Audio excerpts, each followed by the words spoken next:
Well, hi, I'm going to take a break from torch enameling and show you how to make one of my favorite resin projects. It's actually a soup spoon. There's two of them actually that have real pasta noodles, alphabet noodles, and they look like tomato soup, but you can actually see that it's resin. And so for this project today, this is what we're going to need. We're going to need one old soup spoon. You also need some noodles, some Sculpey clay, and then our resin. I just use this quick, easy cast resin. You'll need both the both units to complete this project.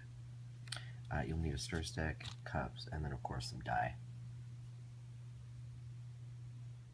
The next step in the process is to actually stabilize your soup spoon so that you have an even surface. And you can see I've added the Sculpey clay to the bottom of this. I'm propping it up over here, and then I'm also putting some over here so that it stabilizes. I've got my soup noodles over here, and once it's been placed inside your pizza box, which is what it's inside right now, you're ready to start mixing your resin.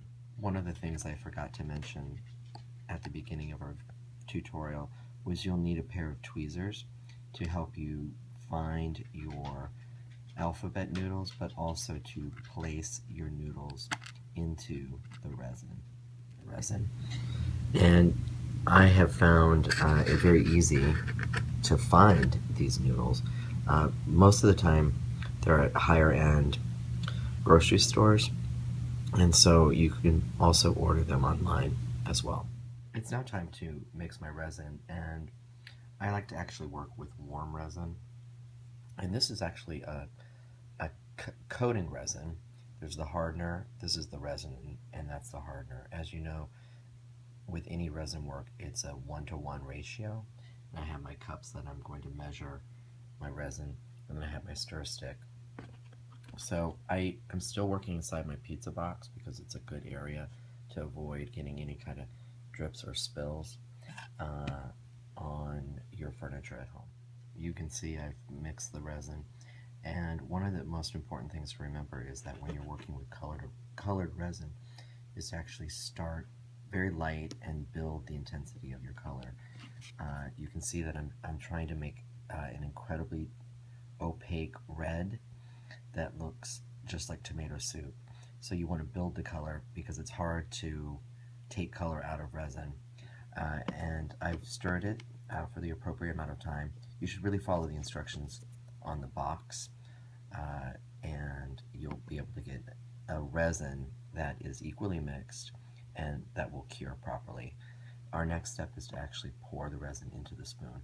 Now you want to slowly add the resin to your spoon. You don't want to overfill it because you don't want it to run out the sides. You want the spoon edges to frame the fake soup. So I add just a little bit at a time. Once I have it full, I'm going to add my noodles, but I'm actually going to allow it to set up just ever so slightly so that the noodles don't sink. It goes without saying that you should probably work on a level surface so that your resin doesn't float out of the spoon, not only during this process but also as it cures. You can see I've moved my Sculpey clay a little bit closer so that I can raise the spoon and have it be a little bit more level. So now I'm going to start to drop the letters into the resin, and I'm not going to tap them. I'm going to let them settle in all on their own. You want to drop the noodles into the resin. Try and avoid getting the tips of your tweezers covered in resin. I have all of the letters inside my spoon. Now remember, this is inside of a pizza box, so I'm going to close the lid of my pizza box so that I don't have any dust or hair or anything for that matter coming into the piece. Now you want to set it in a warm environment for about a day, day and a half.